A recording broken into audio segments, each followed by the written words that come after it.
taux total d'imposition en Alberta de 28 %. Les gens qui terminent en disant bientôt « Bye bye Québec ». On nous traite de traître, d'imbéciles, de stupides, on n'est pas des patriotes. Oui, écoutez, mais allez-y! Au Québec, qui frôle plus des 50 %. Quittez le Québec.com. Je vous mets au défi de le lire et de ne pas être touché.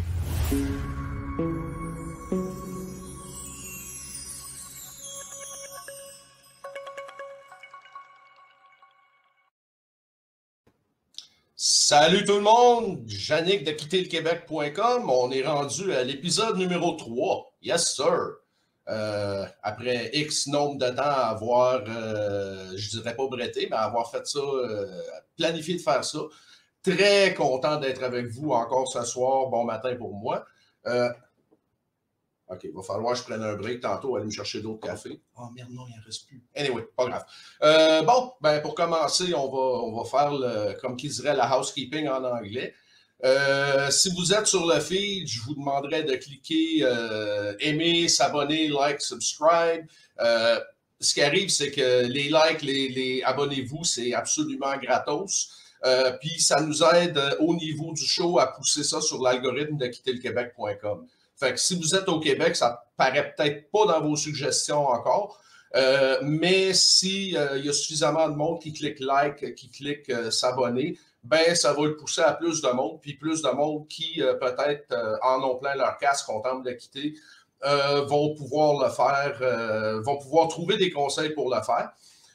Encore une fois, dans les commentaires, je l'ai marqué tantôt, rejoignez notre groupe Telegram. L'adresse est à l'écran. Je l'ai mis également dans le chat. Je vais la mettre un peu plus souvent pendant le show. Aussi, vous rappelez qu'on recherche n'importe qui. Si vous êtes hors Québec, si vous avez une chambre à louer, si vous voulez vous abonner à Airbnb, le lien est là avec.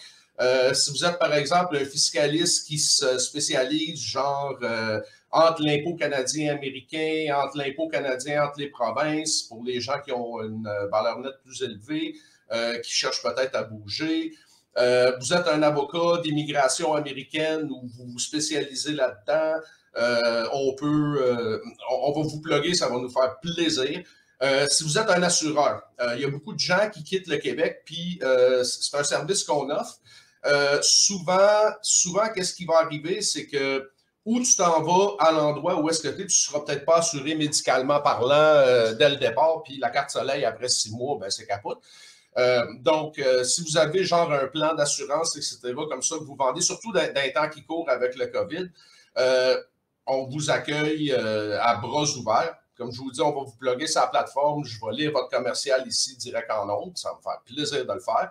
Bref, vous avez une business hors Québec, vous êtes dans l'Ouest, vous cherchez des gens pour travailler. Jasez-nous. Admin à quitterlequebec.com. Comme je vous dis, on est là pour vraiment faire du réseautage entre les Québécois qui ont quitté, les Québécois qui veulent quitter. Pour les prochains shows, puis c'est pas là, ça va pas être ça là, en ordre précis, mais je cherche du monde qui vont vouloir jaser, par exemple, sur la souveraineté, parce que ça va être un thème qu'on va aborder un moment donné pendant un des shows. Moi, je sais que j'ai voté oui en 95. Il y a plusieurs personnes qui ont quitté, en fait, qui ont voté oui en 95. Ça serait intéressant d'en jaser.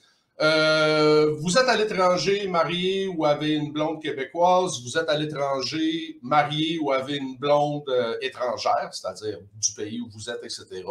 On veut vous jaser aussi, ça va être un show de fun. Vous voulez quitter, vous n'avez pas d'université. Vous voulez quitter, vous n'avez pas d'université. Qu'est-ce qui, tu sais, si vous l'avez fait, puis vous avez, je sais pas, comme moi, un cégep ou un secondaire 5, puis que vous avez réussi à vous replacer, que ça soit dans l'Ouest, que ça soit aux États-Unis, que ça soit n'importe comment, c'est une thématique sur laquelle on va aborder aussi. Un sujet qui va être un peu plus touché, un sujet dont je veux parler éventuellement, c'est la drogue. C'est-à-dire que, bon, tout le monde, tu sais, je veux dire, au Québec, au Canada, c'est légal, fumer un pétard, il n'y a rien là. Mais à certains autres endroits, de faire pareil, ça paraît inoffensif, mais ça va vous mettre dans la grosse marde. Ça serait le fun d'en jaser, peut-être avec des gens qui ont, je dirais pas de l'expérience. Là, je veux pas que vous fumiez un bat en live en ondes. Mais si vous avez de l'expérience là-dessus, que vous êtes à l'extérieur, ce serait le fun d'en jaser aussi. Puis un autre des sujets, puis je vais les mettre sur le site, je vais les mettre sur la plateforme Facebook. Déménager, quitter le Québec, que ce soit pour l'Ouest, que ce soit pour l'étranger, avec ton chien, ton chat, etc. Moi, je sais que je l'ai fait avec une chatte que j'avais qui est morte. Elle est morte à 17 ans, elle est morte ici. Fait qu'elle a fait le 15 heures d'avion avec moi. Il y a eu des avantages, des inconvénients. Bref, si vous avez quelconque autre sujet qui serait intéressant de jaser, lâchez-vous lousse, approchez-moi, jasez-moi sur le site, jasez-moi sur Facebook. Ça va me faire plaisir d'ajouter ces sujets-là, etc. Donc, le mot est lancé. Avant d'amener notre invité, j'ai remarqué dans les articles, etc., du Québec, un article sur la presse écrit par une infirmière, puis je vais le mettre dans les commentaires en ce moment, qui dit « Je m'adresse à toi, l'égocentrique ». Puis ça l'a piqué mon attention. Pourquoi? Ça l'a piqué mon attention. Pourquoi? Parce que qu'est-ce qui arrive, OK, c'est que je regarde l'attitude, le ton sur lequel l'article a été, le ton sur lequel l'article est écrit. Puis c'est incroyable, tu sais. Puis je vais vous en lire juste quelques extraits, là. Puis je veux dire, le lien est là dans les commentaires. Allez le voir si vous voulez. Je suis en colère. Ça fait un bout de temps que je suis fâché. Déjà, en partant, j'entends déjà le petit ton de voix pointu de Germaine. J'ai pas mal atteint le point culminant de ma colère. Ben, tu sais, fille, t'es pas tout seul. Je m'adresse à toi, l'égocentrique. T'as décidé d'aller en vacances dans le sud parce que le méchant gouvernement voulait pas faire. T'as assisté à un déjeuner, souper, collation de Noël ou du jour de l'an. Sans port de masque ni distanciation. Je vous rappellerai que il y a un party de police qui s'est fait avec genre 300 personnes, puis personne n'a rien dit, bien sûr. On va trouver l'article pour ça un peu plus tard. Et l'article comme tel est en train de dire « Ah, tu fais partie du problème, ton relâchement, etc. » Puis comme je vous dis, le petit ton culpabilisateur, me frotte vraiment dans le mauvais sens du poil. Parce que, tu sais, c'est comme, je regarde, OK, un autre article justement en contradiction à ça, si on veut, puis je vais le mettre lui aussi dans les commentaires à l'instant. On annule des dizaines de milliers de rendez-vous, ça je pense que c'est sur la presse. On annule des dizaines de milliers de rendez-vous jugés non urgents dans nos hôpitaux. Le monde va mourir, le monde souffre à cause de ça, mais on trouve le moyen de procéder à un changement de sexe d'une détenue qui a commis un meurtre et qui s'est enfuie de prison. Fait que, tu sais, sont où les priorités? Sont où les priorités? Puis je regarde ça, OK? Je comprends que ce genre d'article-là, celui-là de toi, l'égocentrique, va trouver son chemin dans la presse québécoise. Pourquoi? Parce que, gars, c'est exactement le même problème qui est arrivé avec Choix FM. C'est-à-dire qu'aussitôt qu'ils ont commencé à peut-être questionner le gouvernement, qu'est-ce que le gouvernement a fait? Il a sorti tout l'argent de publicité qu'il mettait dans Choix. Fait que, tu sais, je regarde qu'est-ce qui arrive avec les journaux, puis où ce genre d'article-là trouve sa raison d'être. Puis, gars, on ne mordra pas la main qui nous nourrit. Le gouvernement paye des tonnes de cash aux journaux pour faire passer ce genre d'affaires-là. Mais ça soulève un autre débat, c'est-à-dire c'est du gros shaming. Je ne sais pas c'est quoi l'équivalent de shaming en français, là, mais shaming, en fait, je pense que le mot, c'est comme quand on dit bashing. C'est sûr qu'il y a probablement un autre mot qui est plus approprié que ça. Mais, puis faites-moi pas chier avec la loi 101, tant qu'à faire. Mais, tu sais, c'est tout le shaming tout l'équivalent de la société matriarcale féminisée de votre blonde, de votre épouse, de votre mère qui dit « Ah, méchant toi, tu penses rien qu'à toi. » Tu sais, puis personne ne s'arrête à poser des questions. Tu sais, c'est encore une fois, c'est la société québécoise matriarcale féminisée du « j'ai tout le temps raison ». Mais ça, on va en jaser dans un autre show. Mais entre-temps, tu sais, je veux dire, puis je l'ai dit souvent, je l'ai dit précédemment, on a affaire à un mot-à-dit virus intelligent pareil. Tu sais. Il sait que quand tu es assis, il ne peut pas te toucher. Il sait qu'avant le couvre-feu, là, c'est Édouard, là, t'es correct, etc. Mais tu sais, personne ne s'arrête à penser à ça. Puis encore là, OK, je dis pas que le virus n'existe pas ou rien. Puis ceux qui veulent me traiter de complotiste, allez-y fort. Tu sais, de se faire traiter de complotiste parce qu'on pose des questions que tout le monde devrait se poser au lieu d'être un mouton puis d'embarquer dans la gang. Si vous voulez me traiter de complotiste pour ça, ben merci, je le prends comme un badge d'honneur. C'est pas une question de complot, etc. Mais tu sais, c'est comme si les questions ne dérangent pas ou si vous avez des réponses aux questions, il est où le problème de les poser? Il est où le problème de demander, OK, mais ça ne marche pas à cause de ci ou ça, pourquoi?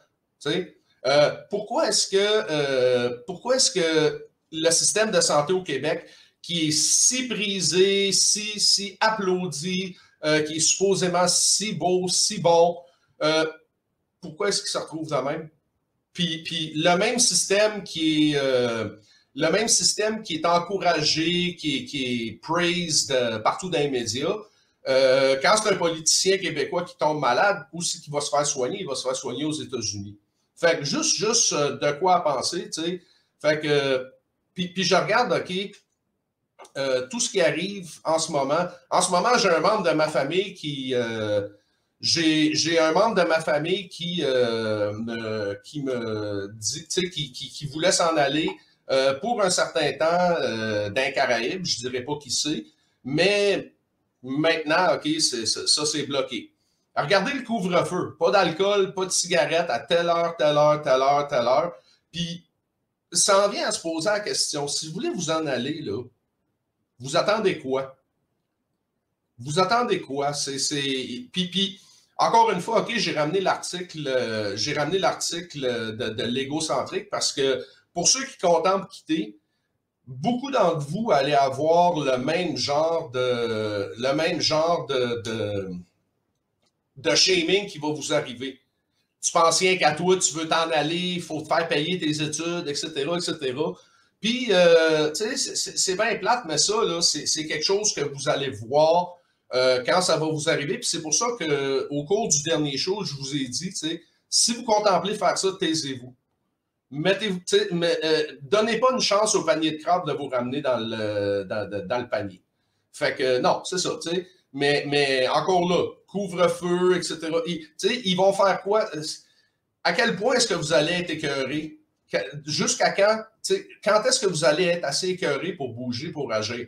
Il va-tu être trop tard? Ça va-tu être la grenouille dans le chaudron qui est en train de cuire tranquillement, pas vite? Fait que, enfin... Ça, c'est ma montée de lait pour le début du show. Maintenant, on a un invité qui a réussi à quitter le Québec il y a de ça une douzaine d'années, qui vit maintenant aux Bermudes. Son nom, c'est Richard No. Il était dans l'intro que j'ai fait. Puis, je m'adresse spécialement aux gens qui sont programmeurs. Je m'adresse spécialement aux gens qui sont informaticiens. Puis qui veulent voir comment leurs talents, leurs compétences peuvent être utilisés hors Québec. On va jaser un peu de tout ça avec lui. Son nom, c'est Richard No. Bref, on va jaser un peu de tout ce qui se passe. Fait que sans plus tarder, le voici, le voilà. Rick, te voilà. Salut, Nick. Bon, excellent. Juste un petit qu'on appellerait full disclosure. Rick et moi, on se connaît depuis 12, 13, 15 ans déjà. Rick est un des contributeurs les plus actifs sur Quitter le Québec. Je pense qu'il a fait une ou deux refontes de site avec moi. Puis, aussitôt que quelque chose bug sur le site, c'est le premier chez qui je vais chialer pour dire « Hey, s'il vous plaît, je t'en prie, aide-moi. » Fait que, tu sais, full disclosure, etc. Fait que, Rick, jase-nous de toi. Salut Yannick, je suis content. Quand tu m'as contacté pour me dire que tu faisais des lives, je disais, c'est vraiment une bonne idée. Je pense qu'il y a beaucoup de monde qui vont pouvoir en profiter. Rick, c'est qui Rick? Rick, c'était un Québécois qui était un peu triste, qui était un petit peu désabusé du système dans lequel il vivait. Je me suis comme toujours senti un peu à part du groupe. J'ai été mécanicien d'entretien pendant à peu près une dizaine d'années. Mais j'ai pogné mon bug de l'an 2000, où là, il fallait vraiment que je redirige ma vie, que je fasse d'autres choses. Il y avait un vide. Il y avait quelque chose de vide, puis il y avait de la frustration de voir comment le gouvernement gère le Québec. Il y en a beaucoup au Québec présentement qui sont extrêmement contents de comment le gouvernement gère. Je ne les blâme pas, puis je ne leur dis pas qu'ils sont complètement dans le tort. Mais il y a certains endroits dans le monde qui ne conviennent pas à tout le monde. Donc, quitter le Québec, le but, c'est trouve ta place, trouve où tu vas être bien. J'ai fait un premier essai, je me suis dit, tiens, je vais aller dans l'Ouest canadien. Tout le monde allait dans l'Ouest canadien en ce temps-là. C'était au milieu des années 2000. Après avoir juste un petit step en arrière, j'étais mécanicien d'entretien. J'ai redécouvert l'informatique à ce moment-là, parce que quand j'étais au secondaire, l'informatique, Windows n'existait même pas. Ouais, Windows peut-être 2 existait. C'était pas très, très populaire l'informatique. Et j'ai redécouvert l'informatique dans un centre communautaire. Puis, juste à regarder le code source d'une page web, ça a cliqué. J'ai fait ça m'intéresse. J'ai fait des démarches, je suis allé à l'école de soir dans un collège privé. Je ne sais pas si c'est encore ouvert aujourd'hui, mais ils ont sûrement encore des campus, le collège CDI à Québec. Je suis allé faire un cours normalement d'1 an, cours intensif, qui est de niveau collégial. C'est une attestation d'études collégiales. Donc, c'était vraiment focusé sur l'informatique. Sorti de là, j'ai fait mon stage. Mais après le stage, j'ai essayé de me trouver un autre emploi. Mais là, les entrevues que j'avais, je veux dire, le monde est bizarre. Il y a un employeur qui était prêt à m'engager. J'avais zéro expérience dans le langage qu'il recherchait. Puis j'aurais été le chargé de projet pour ça. Je me dis non, il y a de quoi qui cloche ici. J'ai jamais vraiment trouvé un emploi. J'ai eu de la difficulté à trouver un emploi au milieu des années 2000. C'est là que j'ai décidé d'aller dans l'Ouest canadien. Ça m'a fait découvrir un pays magnifique. Le Canada est tellement beau. Quand tu le traverses en voiture du Québec jusqu'au lac Louise, c'est fantastique. C'est tellement un beau voyage à faire. Malheureusement, les circonstances familiales, décès, je suis revenu au Québec. Après ça, je me suis trouvé un emploi avec un ancien collègue où j'avais fait mon stage. J'ai travaillé là pendant quelques années, jusqu'en 2012. Où à ce moment-là, on était quelques années après le crash financier. Puis nous, on travaillait on faisait des plateformes de transactions automatisées sur la bourse, le Forex, ces genres d'échanges-là. Excusez. Puis, à un moment donné, la job ralentissait, puis j'ai eu une discussion avec les patrons à ce moment-là. Puis ils m'ont simplement dit, regarde, on t'en veut pas si tu commences à regarder pour trouver un emploi, ça va vraiment pas bien. Puis à ce moment-là, c'était le découragement total. Où est-ce qu'on s'en va? Où c'est que je m'en vais? Qu'est-ce que je fais? Qu'est-ce qui va m'arriver dans 20 ans, dans 30 ans? Comment je planifie ma retraite? J'approche, je viens de dépasser la trentaine, puis j'ai pas de fonds de pension. Je paye des taxes, je paye des impôts, puis à la fin de l'année, il faut que j'en repaye encore plus. C'était rendu vraiment ridicule, une situation insoutenable. Peut-être que, puis le plus drôle, c'est que j'ai passé d'autres entrevues. Mais là, on cherche quelqu'un qui a vraiment 3 ans d'expérience. T'en as juste 2 ans et demi. C'est pas assez. Il y a aucune recherche de potentiel, de savoir c'est qui la personne. Non, on a besoin d'un robot sur notre ligne. Fait que je faisais des démarches pour trouver un emploi. Puis, dans les annonces, je vois une annonce pour programmeur analyste Île Caïman. Hein? Oh, on n'a rien perdu. Fait que j'ai mis mon CV à jour, je l'ai traduit. J'envoie mon CV. 24 heures, je reçois un appel du recruteur, un recruteur de l'Ontario, spécialisé dans les Caraïbes. Une bonne discussion d'1 heure, 1 heure et demie avec ce gars-là. On jase, il me demande mes expériences. Puis finalement, il me dit, ce poste-là, peut-être que ça ne te fitterait pas pour toi, mais j'ai d'autres choses aux Bermudes. Est-ce que ça t'intéresserait? Comme fait, je ne dirais pas non certain. Fait qu'il a fait des démarches. Une semaine plus tard, me met en contact avec un employeur qui cherchait un programmeur. Fait des démarches. J'ai fait 3 entrevues Skype, une avec un programmeur sur place, la directrice, et puis ça après ça avec deux personnes, ressources humaines et la directrice.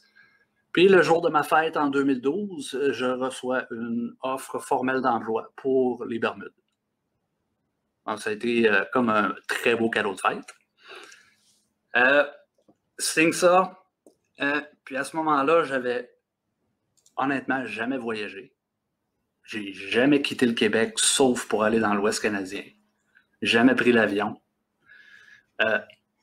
J'avais des crises d'anxiété de plus en plus présentes. J'étais vraiment pas bien, mais let's go, on fait le grand saut. Il faut qu'il y ait quelque chose qui change, parce que si je continue à faire la même chose, ça ne changera pas. Albert Einstein était clair là-dessus. Tu répètes la même chose en espérant un résultat différent, t'es stupide. Excuse-moi, mais t'es stupide. Donc, je fais toutes les démarches. Il y a beaucoup de démarches légales. Faut avoir un background check criminel. Ça prend des diplômes en anglais. Comment on fait au Québec pour avoir des diplômes en anglais quand on était à l'école en français toute sa vie?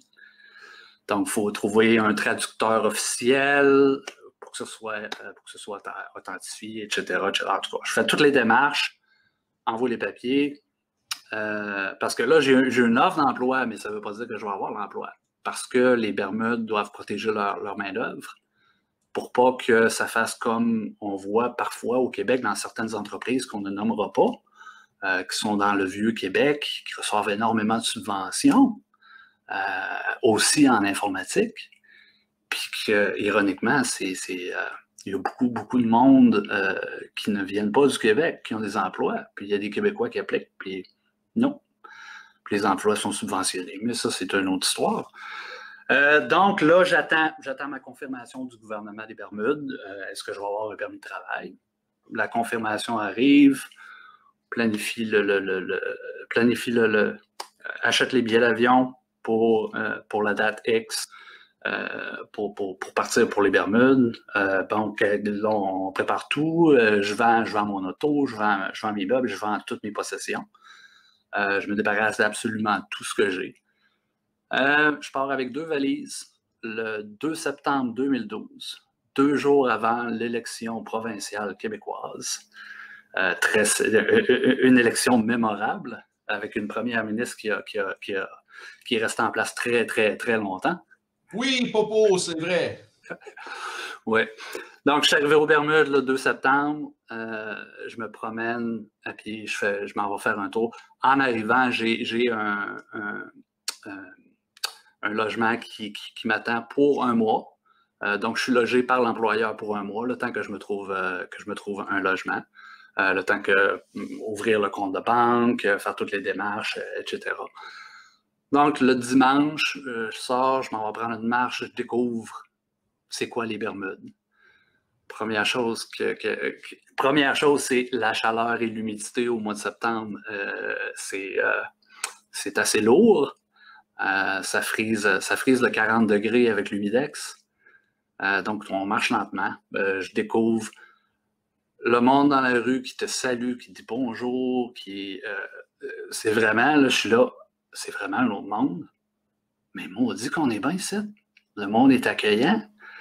C'est donc bien le fun. Au Québec, tu te promènes, tu dis bonjour à quelqu'un dans la rue, puis tu te regardes quasiment de travers. Je me suis senti chez nous en arrivant.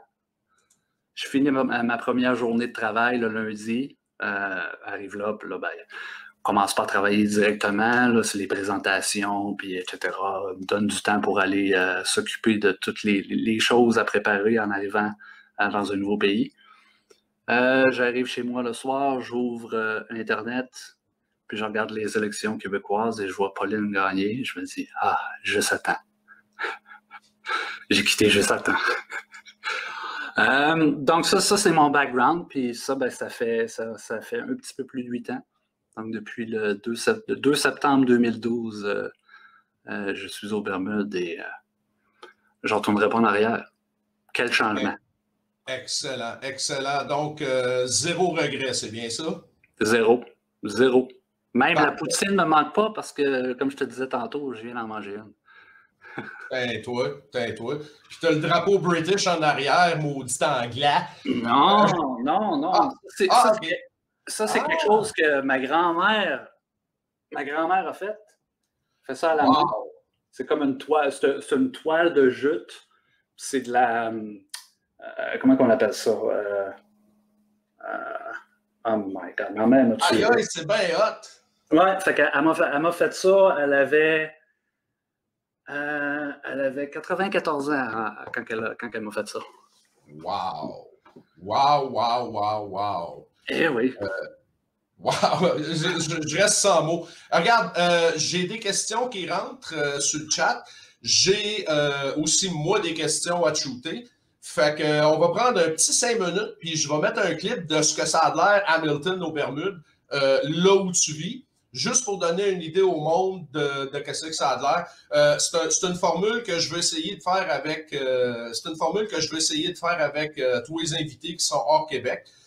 Puis oui, c'est une vidéo que j'ai prise sur YouTube, fait que je me rappelle plus c'est qui, mais tout le crédit, là, je mettrai le lien dans le low bar un coup que la vidéo va être sur YouTube.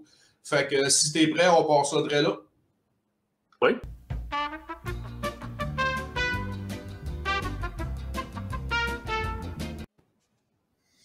Et voilà!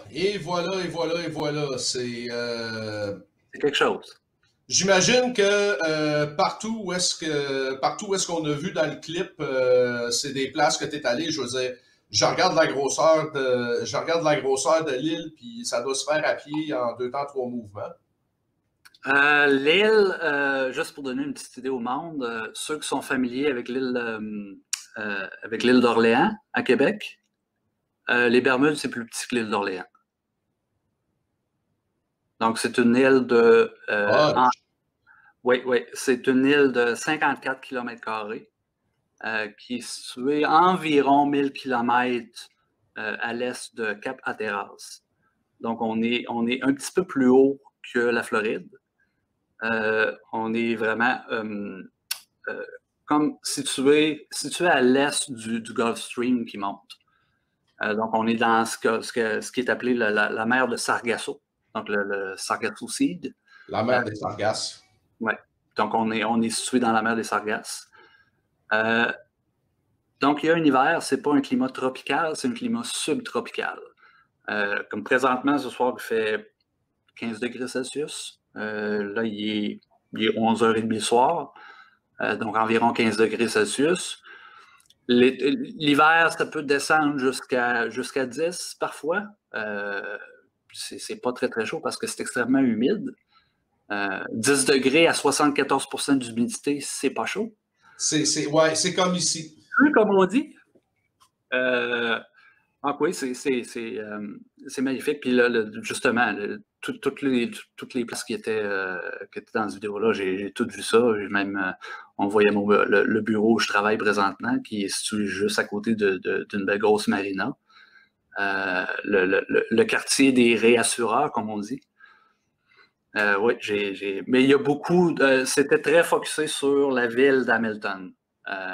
Presque tout ça, c'est vraiment Hamilton, généralement Front Street, qui est appelé Front Street. Mais il y a beaucoup d'autres endroits. J'oublie le nom. C'est donc bien idiot. Quand tu as un blanc de même, là. On appelle ça un brain fart. Ouais, brain fart. Partout, c'est beau. Juste la couleur de l'eau, la couleur du sable qui est rosé sur les plages. Comme c'est écrit sur les plaques, les plaques de voiture, Another World. Nice. Pendant qu'on est sur le côté du climat, question de même, parce que comme je disais tantôt, l'hiver ici, c'est pas mal pareil comme chez vous, c'est-à-dire humidité, etc. J'ai des questions qui rentrent justement par rapport au climat. Chauffage, en avez-vous? Pas tout le monde. Dans le fond, les constructions aussi, il n'y a pas d'isolation. Exactement comme ici. Ouais, c'est des constructions généralement en bloc de béton. Les murs sont montés en bloc de béton. Et puis, il y a du limestone qui est utilisé pour le toit. Un recouvrement spécial, parce que dans le fond, on n'a pas d'autres sources non plus. Parce qu'on est au milieu de l'Atlantique. Tu creuses, ça risque d'être salé. Il y a quelques sources d'eau douce, mais pas assez pour la population. Donc, on ramasse l'eau de pluie avec les toits. Certaines personnes ont ça dépend ça dépend des maisons, dans le fond. Comme moi, j'ai un multi... Comment on appelle ça? C'est un air climatisé mural qui fait des humidificateurs, chauffage, air climatisé, puis circulation d'air. Il y en a qui n'ont pas ça. Il y a des maisons qui ont des foyers.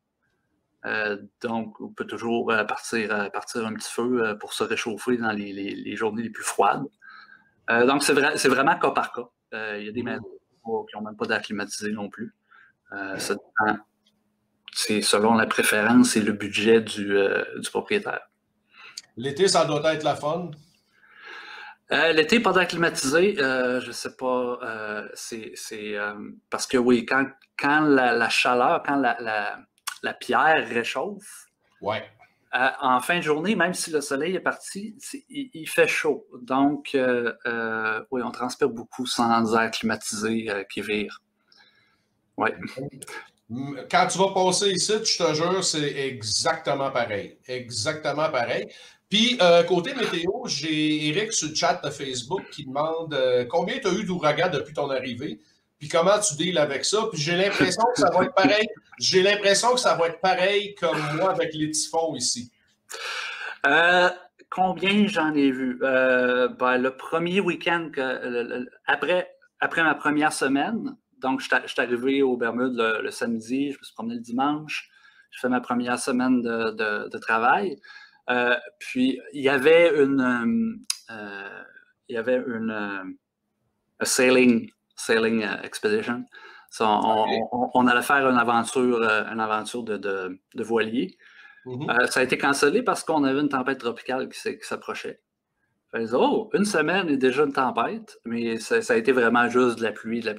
Et ça donne une bonne idée de, OK, quand ils annoncent une catégorie 1, ça peut ressembler à ça. Il y en a eu un autre 2 semaines plus tard, mais ça, c'était plus tempête tropicale. Après ça, j'ai eu 1, 2, 3. Je pense que j'en ai eu 6 ou 7. Dont une qui était... on a eu 2 back-to-back. Une semaine, on a eu Faye. Il me semble que c'est ça, Faye. Puis la semaine d'après, on a eu Gonzalo. Gonzalo qui approchait l'île en catégorie 4, avec un œil plus gros que l'île. C'est épeurant un peu. On est comme content de voir que ça ralentit. Oups, ça ralentit un peu avant d'arriver à l'île. Puis en frappant l'île, il était comme forte catégorie 2, début catégorie 3. Donc, il avait perdu beaucoup de puissance. Comment qu'on deal avec ça? On est nerveux en tabarnak, comme on dit. C'est stressant, surtout quand l'ouragan est de nuit. Parce que là, je dis de nuit, parce que si tu parles d'électricité de jour, au moins, il y a quand même la lumière du jour. Même si tous les volets sont fermés, tu as la lumière du jour, c'est moins stressant. L'ouragan qui arrive de nuit, tu es tellement sénère que tu ne dors pas. Ça t'est-tu arrivé? Oui. C'est arrivé un ouragan, je ne me souviens pas du nom, mais l'ouragan, on a eu des vents d'ouragan pour une période d'environ 12 heures. Wow. Ce qui est quand même assez long, merci. Ouais. L'expérience des typhons ici est pas mal la même affaire. Tout le monde. Puis je ne sais pas, OK, je parle d'un phénomène qui est que j'ai juste vu à Hong Kong. Mais quand tu dis l'ouragan arrive de jour, tout est fermé, tu ne vas pas travailler, il y a un système d'avertissement. Ouais. Ce que je vois les expats faire, la plupart du temps, puis j'ai pris part à ça moi aussi, c'est qu'aussitôt qu'il y a un typhon, tout le monde se retrouve au bar. Oh, on a des histoires similaires. Tout le monde se retrouve au bar. On a une expression qui s'appelle Typhoon Tinny, qui est grosso modo une canette de typhon, c'est-à-dire que, tu sais, il n'y a rien d'autre à faire, tout est fermé, tout est scrap, let's go, on se ramasse au bar, puis les bars le savent, ils rouvrent. Je me rappelle d'avoir vu un typhon aux nouvelles qui frappait Hong Kong dans le temps que je ne vivais pas ici. Puis tu voyais deux expats avec le bière. Yeah! Il se passe-tu la même affaire là? C'est-tu un cas isolé? Il se passe pas la même chose ici parce que les mesures en place sont vraiment, c'est admirable ce que le gouvernement fait. Il y a une station de radio dédiée pour les urgences, mais elle n'est pas en opération 365 jours par année. C'est vraiment, OK, il y a un ouragan, faut démarrer la station de radio.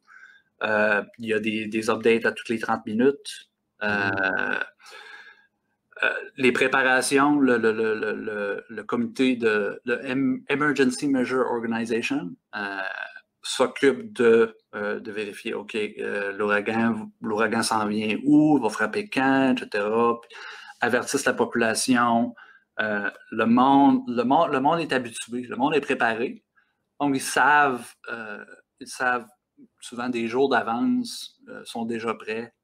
Tout ce qui reste à faire la journée même ou la journée d'avant, c'est fermer les volets, barre et tout attaché.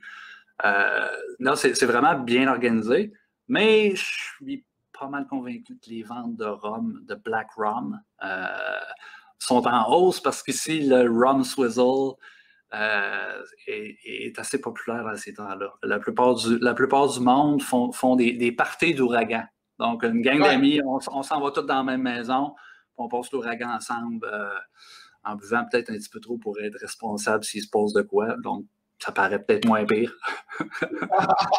Ouais, non, OK, ouais. On peut dire que c'est pas exactement la même chose, mais c'est le même spirit, on pourrait dire. Spirit, yeah. Ouais, justement. Spiritueux, c'est spirituel. Côté culture, de qu'est-ce que ça a l'air? La culture, encore une fois, c'est encore quelque chose qui est un autre monde.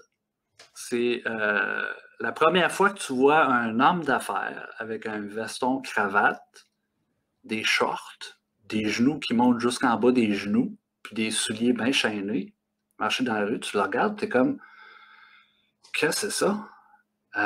Mais c'est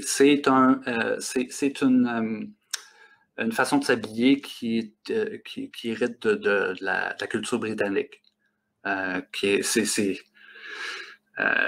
te dirais qu'on compare ça à la ceinture fléchée au Québec. C'est typique. C'est un mix entre la culture britannique, parce qu'ici, les Bermudes, c'est pas un pays, c'est un territoire britannique. Le terme en anglais, c'est British Overseas Territory. Outre-mer, ouais. Ouais.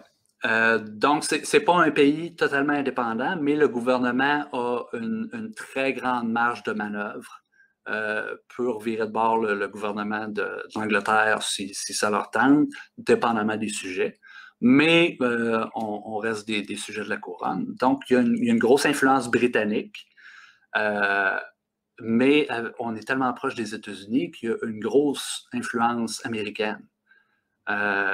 Donc, c'est un mix des deux, avec une langue qui mixe le british avec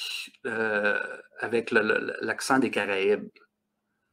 Même du monde qui parle anglais, qui ont grandi en anglais, qui sont totalement bilingues, tu vas faire répéter un bermudien. Ça va t'arriver, parce que tu ne comprendras pas ce qu'il dit. Il y a un accent, puis il y a différents, ce qu'on appelle les parishes, qui se trouvent être les paroisses.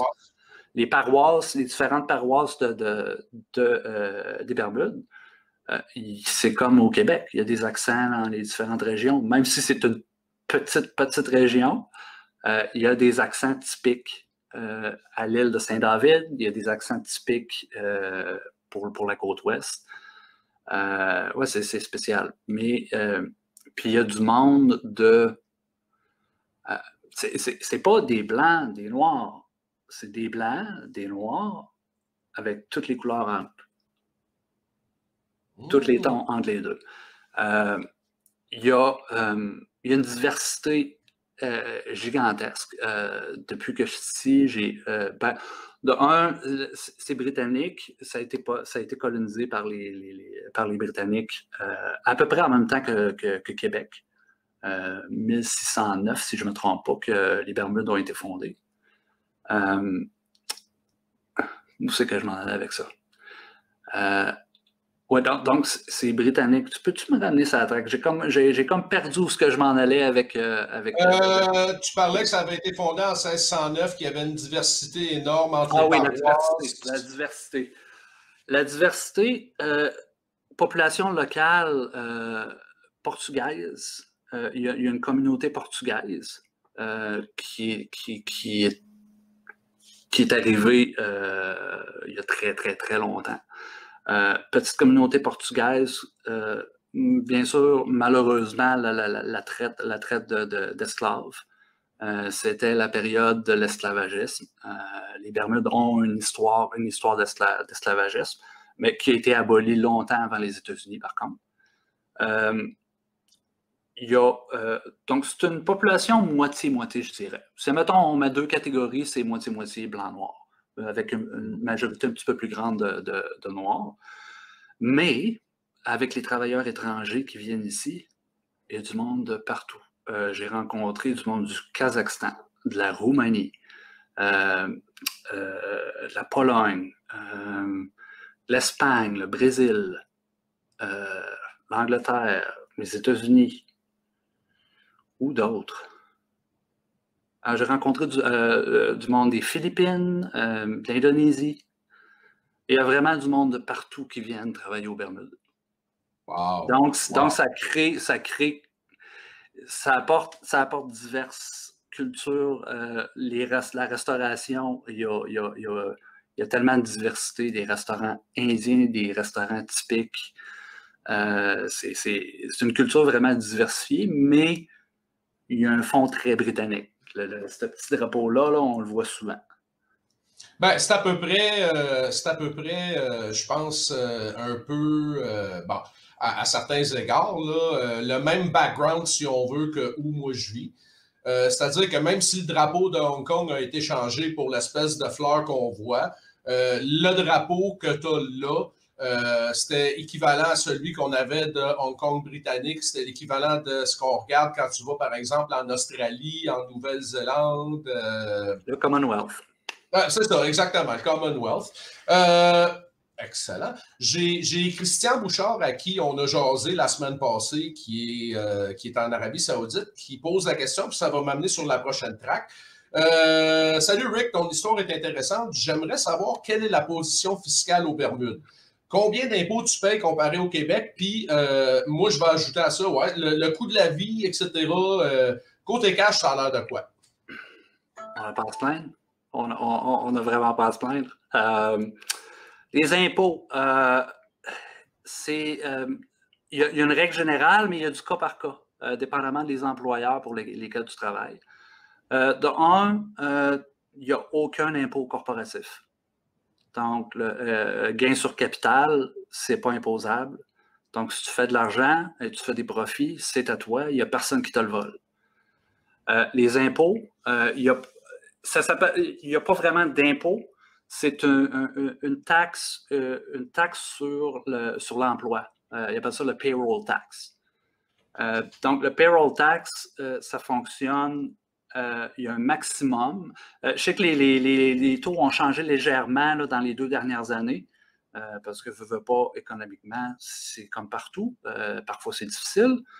Mais il y a un taux d'imposition maximal de 17,5 %. Mais ce montant-là, ce 17,5 % est divisé entre employeurs et employés. Et l'employé, dépendamment de son niveau de salaire, va payer jusqu'à un maximum de, je pense que c'est 7,5 % le maximum que tu payes en impôt sur ton salaire. Donc, si tu as une business on the side, pas aux Bermudes, bien sûr, parce que tu n'as pas le droit, il faut quand même respecter les lois en place. Mais si tu fais d'autres profits, c'est pas imposable. C'est purement ton salaire, puis c'est imposé sur la masse salariale de l'employeur. Donc, c'est pas, OK, Richard Arnaud, de tel endroit, paye tant d'impôts. Non, c'est... ils calculent pour chaque employé, font une somme totale, c'est ça qu'ils envoient au gouvernement. La compagnie vous doit son impôt. Wow. Tu n'as pas le droit de te partir de business? Oui, il y a des conditions. OK. Il y a des conditions. Il faut que tu aies un partenaire bermudien qui a la citoyenneté bermudienne. OK. Qui a je crois que c'est 60 % ou 40 % mais il y a beaucoup de négociations présentement, vu la situation actuelle avec COVID. Le gouvernement veut trouver des moyens d'amener des investisseurs. Mais si je ne me trompe pas, c'est 40 % minimum pour un Bermudien pour pouvoir enregistrer la business. Mais si tu es un travailleur sur un permis de travail, oublie ça. Parce que tu profites déjà du système en place pour avoir un emploi. Si tu es capable de te partir d'une business aux Bermudes avec un collègue, de toute façon, il y a de grosses chances que tu n'aies pas besoin d'avoir un autre emploi. Ah! OK. Non, ben regarde, c'est... Vas-y. Oui. Ça, c'est l'impôt sur le salaire, mais il y a aussi la cotisation sur l'assurance sociale.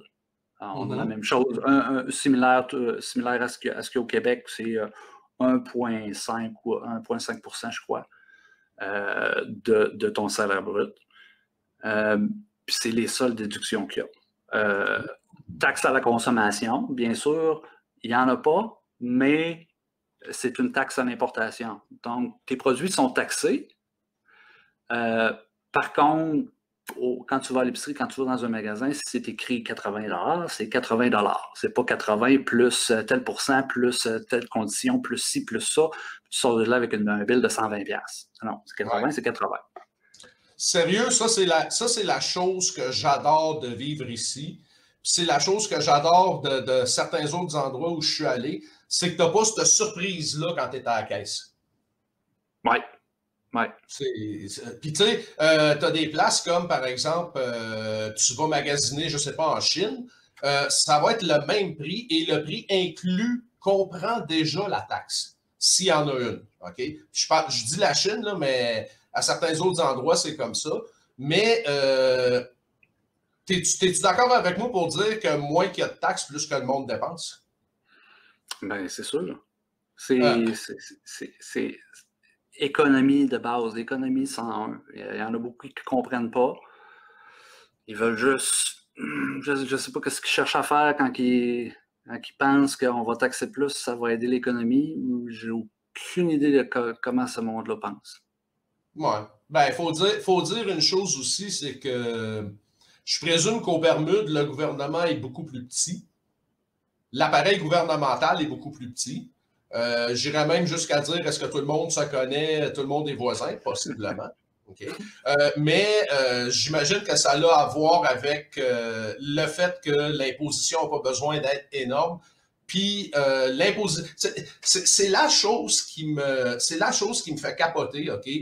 Que tu regardes Singapour, où j'ai allé, que tu regardes Hong Kong, que tu regardes les Bermudes, puis probablement des places comme Jersey, Guernsey, etc., leurs taux d'imposition sont minimes, sont tout petits, il n'y a rien.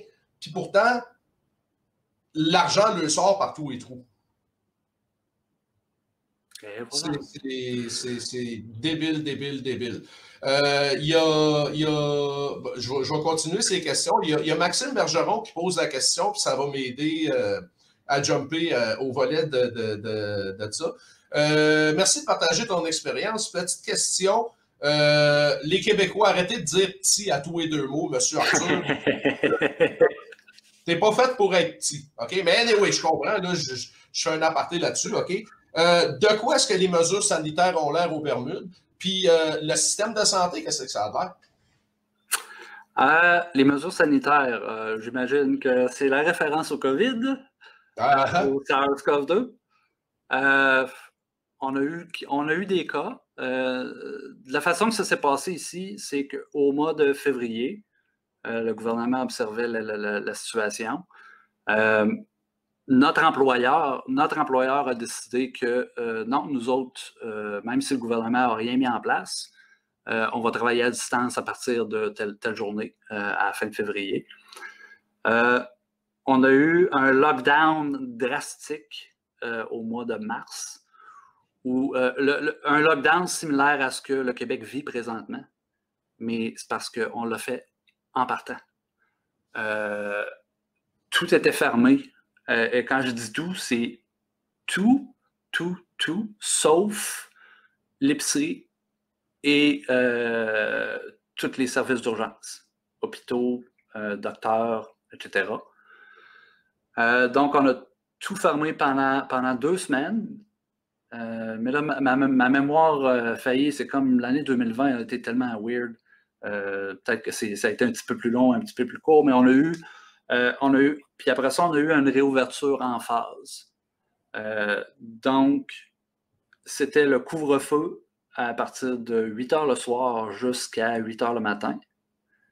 Pas 8 h le matin, 6 h le matin. Pendant 2 semaines, pour vraiment, vraiment éliminer toute circulation le plus possible.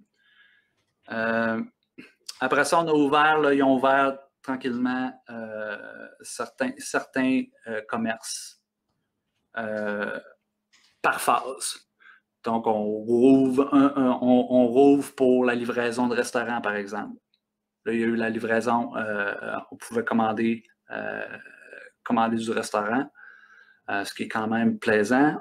Les épiceries, on pouvait aller à l'épicerie selon le nom selon notre nom de famille, notre première lettre de notre nom de famille. On avait des journées assignées. Donc, moi, je pouvais aller à l'épicerie le mardi, le jeudi et le samedi. Wow. Entre telle heure et telle heure, parce que avant telle heure, c'est pour les personnes plus âgées. Donc, il y a eu vraiment un système mis en place pour... Peut-être que c'est plus facile parce que la population est plus petite, mais il y a eu un système mis en place pour aider à garder les personnes les plus vulnérables protégées. Présentement, depuis le mois de juillet, bien sûr, l'aéroport a été fermé à partir du mois de mars jusqu'au mois de juillet. Il n'y avait aucun vol, aucun paquebot pouvait accoster. Tous les bateaux de croisière, de toute façon, c'était tout en cancellation ou c'était tout en infection incroyable. Donc, ça a été vraiment un isolement total. jusqu'au mois de juillet, on a ouvert. Au mois de juillet, ils ont rouvert l'aéroport. À ce moment-là, on avait eu 6 décès. Puis on avait eu, je pense, 178 cas positifs total, dont 6 décès. Présentement, il y a un gros spike. On a eu la deuxième vague qui est arrivée. Mais en majorité, ça arrivait par avion. 2 cas de plus qui arrivent sur British Airways. 2 cas de plus sur American Airlines. 2 cas de plus. Donc, la majorité, c'est des cas importés, mais qui sont en isolation. Il y a eu des mesures qui ont été mises en place par la suite. Ben, pas par la suite, mais progressivement, ils ont décidé, OK, là, il y a peut-être un petit peu trop de cas qui arrivent. Donc, ils ont mis en place les tests. Donc, si quelqu'un veut venir aux Bermudes, il faut avoir un test PCR négatif. Peu importe la qualité du test, on ne s'avancera pas sur ce sujet-là. Mais un test PCR négatif au minimum, je pense que c'était 3 jours, après ça 6 jours avant de prendre l'avion, ou 3 jours avant de prendre l'avion. Après ça, en arrivant, tu es testé. Il y a un frais qui a été rajouté au ticket d'avion, un frais de 75 $ pour couvrir tous les tests. Un coup, tu arrives aux Bermudes. Test le jour 1, quand tu arrives à l'aéroport, tu es en isolation où tu vas rester, si tu es à l'hôtel ou peu importe. Tu es en isolation jusqu'à temps que tu aies ton résultat. Un coup, ton résultat est négatif. Après ça, tu as un test au jour 4. Après ça, au jour 7 ou quelque chose comme ça. Je sais que les choses ont changé un peu, mais ça a été suivi de proche. Puis présentement, au total, on a eu 3 décès supplémentaires depuis le mois de juillet. Puis c'est des décès qui sont tout récents pour la deuxième vague. Mais en général, présentement, tout ce qu'on a à faire, tout est ouvert. La vie a repris son cours. Il n'y a pas de restrictions. La seule restriction qu'on a, c'est de porter un masque dans les endroits publics. C'est la seule restriction qu'il y a. OK, mes convictions font que je me dis, ouais, ça vaut-tu vraiment la peine? Mais bon, c'est un masque. J'aime pas ça dire c'est juste un masque, parce que c'est juste un masque, mais après ça, c'est juste une clôture, puis après ça, c'est juste ci, puis après ça, c'est juste ça. Mais je regarde la situation globale, puis je me dis, on est quand même pas si pire. Oui, absolument, absolument. OK. Ouais. Non, ben, ça répond aux gens dans les commentaires. Ça vous donne une idée de ce que ça a l'air, les mesures de santé. Puis on va jaser de celle au Québec un peu plus vers la fin du show. Mais j'ai pas approché. J'ai pas approché l'autre question qui est le système de santé. Ta question à toi, le système de santé. En fait, c'est Christian, puis c'est Christian qui a shooté ça, puis Maxime aussi. Maxime ouais, fort. Oui. Le système de santé, je dirais qu'on se compare énormément au système de santé américain.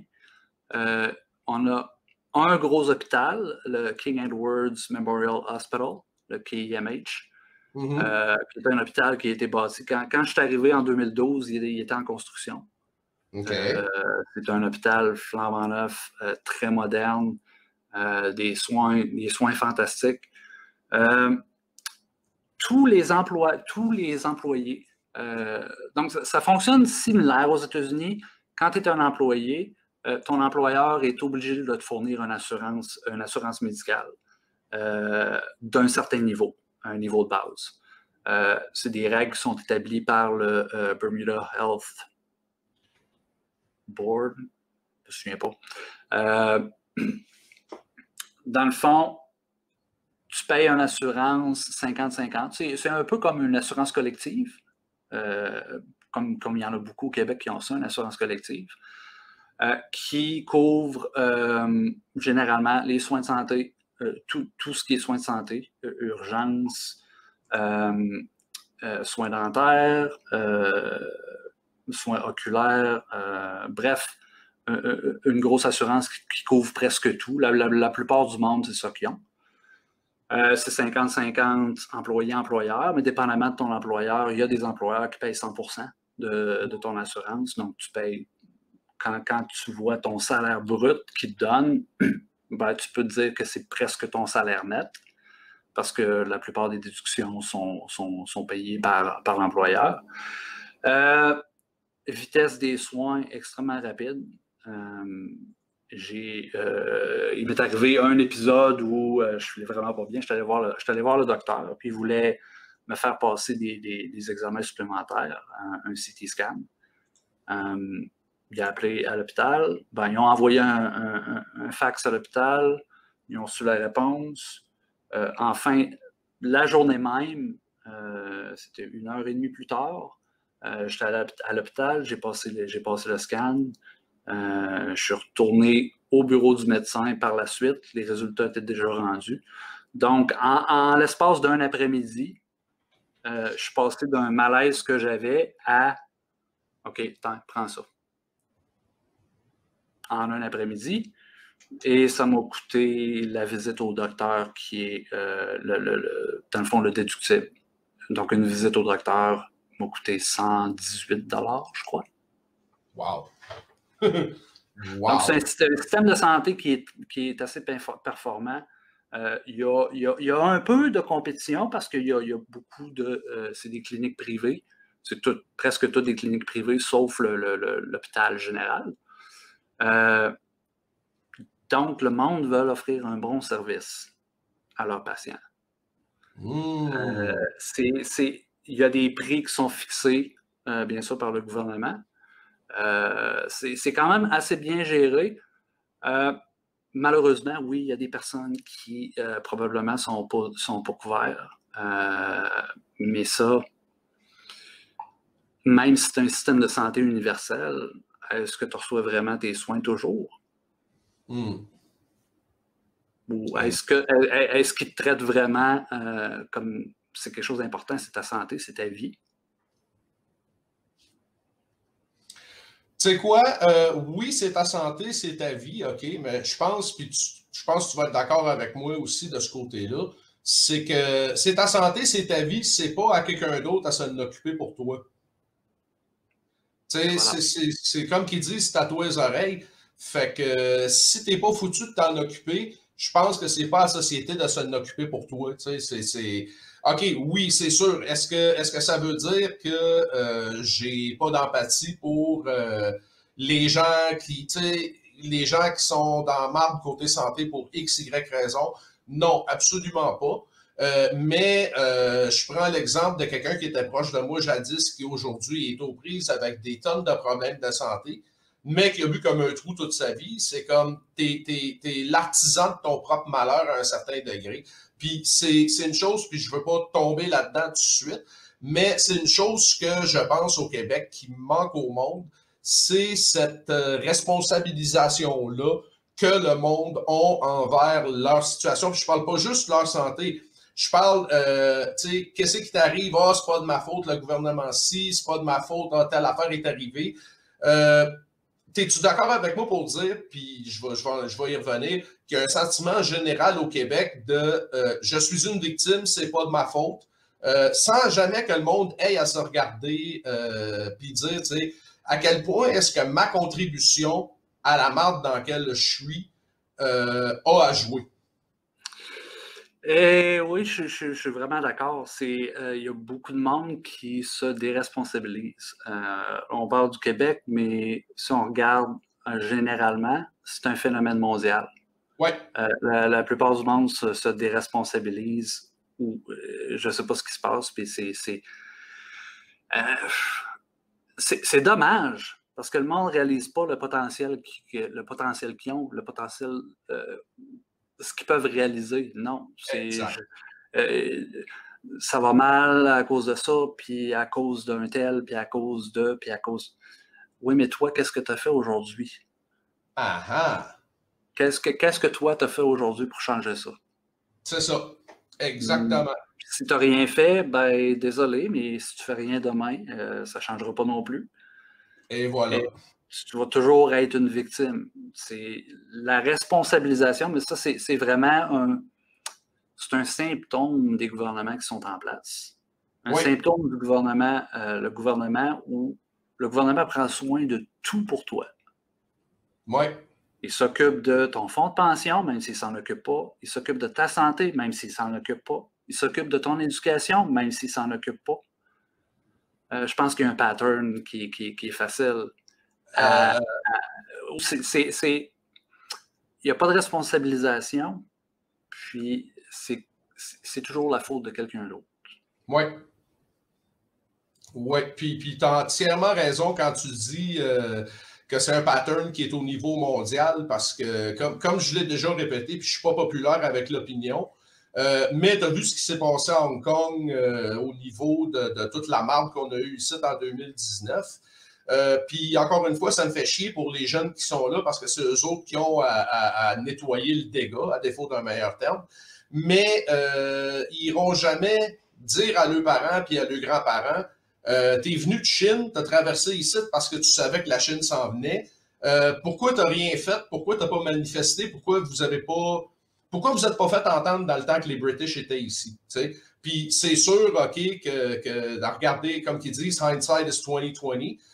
Mais je pense qu'une partie de se responsabiliser, c'est justement de se regarder dans le miroir.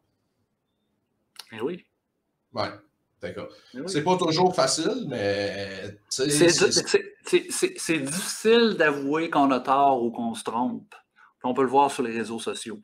Oh, oui. On peut le voir sur les réseaux sociaux. Quand est-ce que... Puis même moi, dans le temps où j'étais sur les réseaux sociaux, je me suis débarrassé de tout ça. Okay. Quand j'étais sur les réseaux sociaux, même moi, je me suis rendu compte, j'admets jamais quand j'ai tort. J'ai de la difficulté à admettre quand j'ai tort. Je me suis rendu compte de ça. Puis là, ben, c'est là que je me suis dit, je regardais les conversations, puis je me dis, ça me donne absolument rien de commenter ici. Ça me donne absolument rien de commenter ici. Tout ce que ça va faire, c'est qu'il va y avoir une autre réplique, puis une autre réplique, puis une autre réplique. Puis t'es un con, puis t'es un ci. Ah, puis toi, t'es ça. Ah, puis toi, c'est ça. Ouais, mais le sujet, c'est pas ça, là, les gars. Là. Ouais. Le sujet, c'est pas ça, là. Ouais. Tu sais, je t'avais de faire pareil. Je t'avais de ne pas quitter les réseaux sociaux, mais peut-être réduire ma présence au minimum. Tu sais, pour ce qu'on fait ici maintenant, tu n'es plus sur les réseaux sociaux, mais tu es sur Facebook en ce moment, là, parce que... Salut! Salut, Marc! Salut, Zuki! Ouais. Fait que non, mais enfin, regarde, je vais revenir sur le sujet. Là, je ne voulais pas déraper dans des responsabilisations dans le Québec. Pour ce qui s'agit de voyager aux Bermudes, premièrement, de qu'est-ce que ça a l'air, les routes, etc., les permis de conduire, tout ce qui s'appelle transport, tout ce qui s'appelle se déplacer, le gaz, combien ça coûte un billet d'avion, combien ça coûte un hôtel, les visas pour rester là, bref, t'as quoi à dire là-dessus?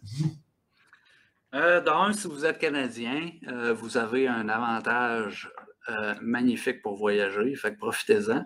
Le passeport canadien est c'est un petit papier qui vous permet d'être accepté puis d'être vu comme une bonne personne déjà en partant, juste parce que vous avez le passeport canadien. Ce qui fait qu'on a il y a beaucoup d'ententes avec beaucoup de pays. Donc les pays du Commonwealth. Si je ne me trompe pas, pour venir aux Bermudes, tu n'as pas besoin de rien d'autre que, à part peut-être si ça a changé récemment, tu n'as pas besoin de visa ou de papier quelconque. Tu achètes un billet d'avion, puis tu t'en viens, puis that's all. Côté billet d'avion, les Bermudes est vraiment bien situé en termes d'aéroport parce que aller à Miami, ça prend à peu près 2h30, 3 heures. Aller à Toronto, ça prend à peu près 3 heures. Aller à New York, ça prend à peu près 2h30. Donc, c'est vraiment, on est entre 2 et 3 heures de la côte est américaine. Donc, c'est facile de prendre un vol pour venir aux Bermudes. Un vol typique par WestJet, par exemple, WestJet ou Air Canada. Il n'y a pas vraiment beaucoup d'autres choix pour partir du Canada. Par peut-être d'autres Sunwing, etc., mais ne font pas des Bermudes. WestJet et Air Canada, dépendamment de la journée où tu l'achètes, dépendamment de la journée du vol, si c'est un jour de semaine, ça va être moins cher. Si c'est un vendredi, un jeudi ou un vendredi, ça va être un peu plus cher. Mais un aller-retour de l'aéroport de Québec, Québec-Toronto, Toronto-Bermude, aller-retour, j'ai réussi à avoir ça à 600 $. J'ai déjà eu, je pense, 550. Donc, considérant que c'est juste les billets d'avion, ça peut paraître cher, mais pour venir ici, 500, c'est quand même pas si pire. Probablement que les prix sont beaucoup plus bas parce que beaucoup moins de passagers, malgré que WestJet ont cancellé tous les vols jusqu'à nouvel ordre. Pas assez de passagers. Air Canada, un vol par semaine présentement. Voyager aux Bermudes, le désavantage, c'est qu'il n'y a pas vraiment de tout inclus comme tu peux avoir, mettons, à Cuba ou dans l'autre Caraïbe. Il faut vraiment que tu planifies ton voyage, mais tu peux passer par Airbnb. Tu peux louer des appartements. Tu peux louer un appartement complet au lieu de louer une chambre d'hôtel. Tu peux avoir un appartement, 2 chambres, cuisine, piscine commune, etc. C'est similaire à une bonne suite d'hôtels pour 150, 175 par nuit. Donc, si tu viens pour une semaine, environ 1000, à peu près 1000 $ pour venir. Il faut que tu organises ton voyage toi-même. Donc, ça décourage certaines personnes. Puis le fait que le coût de la vie est quand même assez élevé comparé au Québec.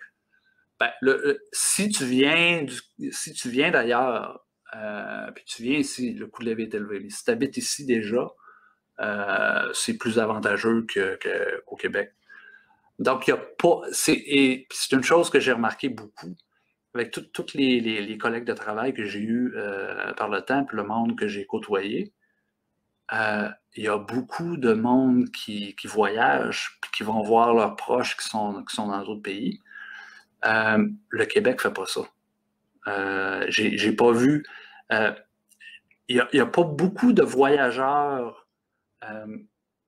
Je ne sais pas si c'est la situation financière du monde, la barrière linguistique, mais moi, mes parents sont venus me visiter.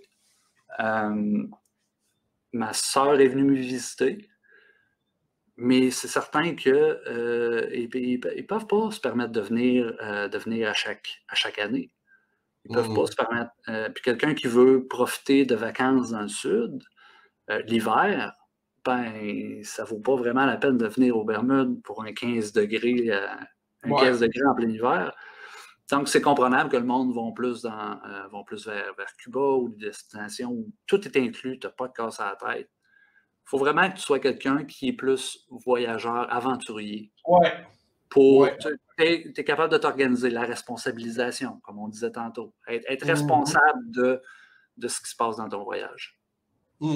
Gars, encore une fois, oui, c'est la responsabilisation. Puis, je ne sais pas pour toi, quand tu retournes à Québec, moi, chaque fois que j'y vais, c'est comme tu viens jamais nous voir, tu sais, je vais, puis j'ai une liste à faire maintenant. Chaque fois que je vais au Québec, chaque fois que je vais à Toronto, de monde à voir, de choses à aller chercher. Puis il en passe tout le temps un ou deux que sacrément, pourquoi tu n'es pas venu me voir? Puis ma réponse maintenant, c'est pourquoi toi tu viens pas me voir? Puis je me fais dire, ouais, mais tu sais, ça coûte cher. C'est comme j'en chie de l'argent, moi, ça me coûte rien venir ici. Tu sais. Puis souvent, j'ai fait l'offre, puis je veux dire, je sais pas, tes parents, ta soeur, comment les accommodations se sont retrouvées. Mais moi, j'ai une chambre d'invité ici qui est pas vargeuse, qui est pas énorme, mais sais-tu quoi? Entre payer 150-200$ la nuit, puis être chez nous avec quelqu'un qui t'aide à te démerder sur place, je pense que ça vaut son pesant d'or, mais à date, il y a peut-être 2 ou 3 personnes, dont ma mère, qui m'ont pris sur l'offre. Puis, je veux dire, ils ont eu du fun, ils ont aimé ça. J'ai peut-être une mauvaise expérience d'une ancienne amie à moi, super germaine, qui est arrivée ici. Puis qui te parle. Si je ne l'avais pas tenue par la main, elle n'aurait pas été nulle part, elle n'aurait pas été capable de se démerder. Mais bon, tu sais, je ne veux pas tomber là-dedans. Mais non, c'est ça. C'est que. Puis ça, c'est une chose, OK, puis encore là, on a eu ça des questions qu'on a eues plus récemment cette semaine. Je veux m'en aller vers un pays chaud où on est bien accueilli. C'est parce que, fille, gars, whatever. Tu veux déménager, tu veux t'en aller, tu t'en vas pas dans un tout inclus, là, tu sais. Puis c'est encore là, c'est un autre montée de lait, encore là, OK? De déresponsabilisation du monde qui pense que tous les autres vont faire pour eux. Puis c'est quelque chose, puis je suis sûr que tu es d'accord avec moi, je suis sûr que tu es d'accord avec... je suis sûr que les gens dans le chat sont d'accord avec moi, ceux qui sont relocalisés. Déménager, c'est pas facile. S'en aller, c'est pas facile. Tu sais, tu as une période d'adaptation, tu as une période à t'ajuster. Tu vas frustrer, est-ce que tu es d'accord pour dire que c'est tout ton système de croyances, de belief qui change, puis qu'en quelque part, qui s'ouvre? Oui, oui, absolument. C'est ce qu'on appelle être dépaysé, vraiment. Oui. Tu arrives à un autre endroit, toutes tes habitudes quotidiennes, tout ton quotidien, tout change, parce que là, c'est complètement différent. Il faut que tu t'adaptes, il faut que tu redécouvres un nouvel environnement. Ça peut être redécouvrir un nouveau langage. Je n'avais jamais vécu dans un endroit où ça parlait uniquement, ça parlait majoritairement anglais. Oui, j'ai appris l'anglais. J'ai été chanceux. Je fais partie du petit pourcentage qui a des racines anglophones dans la famille. On ne parlera pas trop fort, ça va fâcher certaines personnes. Hein? Non, mais c'est vraiment de te réhabiliter à une nouvelle vie, carrément. Faut que tu apprennes, c'est de découvrir la culture de l'endroit où tu t'en vas. Si tu t'en vas en espérant avoir la même vie que où tu es présentement, pourquoi tu t'en vas? C'est un non-sens. Donc, oui. Mais oui, ça te fait découvrir t'es qui. Parce que là, tu es loin de tout le monde. Tu as un moment où tu ne files pas, où tu aurais besoin t'aimerais ça aller voir ton chum que tu connais depuis X années. Mais regarde, oublie ça, tu peux pas. Le feeling que tu peux avoir quand tu es un jeune, tu t'en vas dans un camp de vacances pour la première fois, puis il y a plein de jeunes que tu ne connais pas, puis tu es nerveux, puis... Mais un coup que tu prends le temps de le vivre, de le processer. Excusez, j'ai de la misère des fois avec mes... Oui, je perds mon français. De le traiter. Oui, dis pas ça, sacrément, toutes les lois 101 vont te sauter dessus. Non, mais oui, ça te fait grandir, ça te fait voir la vie différemment, ça te fait changer. Moi, mon niveau de stress a tellement diminué. Je faisais des crises d'angoisse avant. Je sais pas c'est quoi ça, j'ai aucune idée. Parce que j'ai appris à vivre le rythme local. Oui, ta job est importante. Oui, si tu as un call, il faut que tu sois vite. Faut que tu répondes rapidement. Il faut que tu sois proactif. Mais tu ne laisses pas cet aspect-là de ta vie te remplir de stress. Tu es là pour être efficace. Tu es là pour être efficace, mais aussi pour profiter de l'emplacement. Pour profiter de tout ça. Pour revenir au transport, je pense qu'on a fait un gros détour. On a fait comment on appelle ça? Dans le sens autour de Toronto, en tout cas, ouais. Les transports ici, en général, Ben, de un, la vidéo que vous avez vue au début, non, c'était pas une image miroir. On conduit à la britannique, on conduit à gauche. Je pense que ça doit être la même chose à Hong Kong. Yep. On conduit à gauche, donc les véhicules qu'on a, c'est majoritairement des sous-compacts et des compacts européennes. Le marché européen, le marché britannique, dans le fond. On a du Peugeot, du Daihatsu, il y a toutes sortes de choses. Mini Austin. Les routes sont très étroites. Ça peut être stressant au début quand tu es dans un autobus. Il y a un transport en commun en autobus qui fait une majorité de l'île. Il y a des endroits que ça ne va pas, mais ça fait les artères principales. Donc, tu peux aller n'importe où sur l'île en autobus. Taxi, il y a un réseau de taxis quand même très développé. Mais le véhicule typique des Bermudes, c'est le scooter ou la motocyclette de 150 cc ou moins. Donc, il n'y a pas de moto en haut de 150 cc, sauf celles qui ont des clauses grand-père, dans le fond, qui étaient importées avant que certaines lois changent. Ouais. Puis, une fois par année, il y a une croisière, de Harley-Davidson qui vient. Ce sont donc des motards qui embarquent leur Harley-Davidson sur le bateau de croisière, qui viennent aux Bermudes et qui font une journée où ils font le tour de l'île en Harley-Davidson, rembarquent les motos. Oui, c'est capoté à voir. Quand tu es habitué de voir juste des motos, des mobylettes.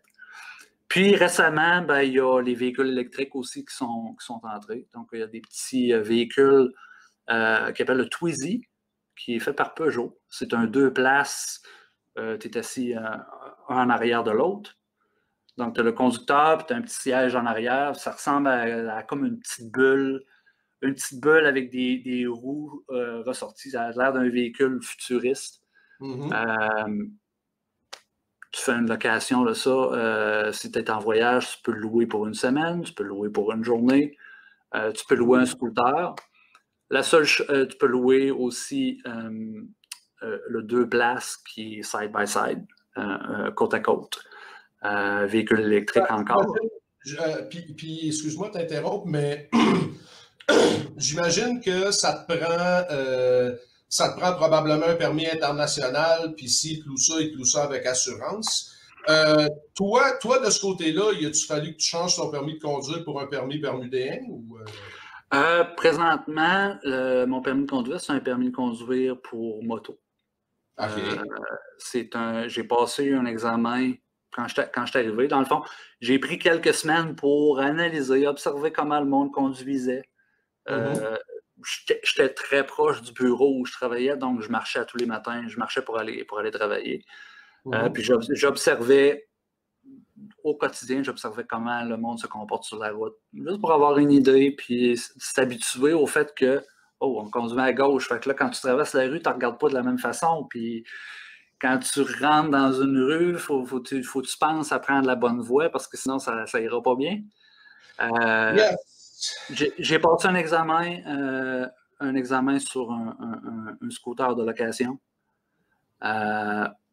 Passé un examen pour un permis de 10 ans que j'ai payé, je pense que c'est 110 $. Il est valide pour 10 ans. J'étais à veille de le renouveler. Prenez note, le monde au Québec.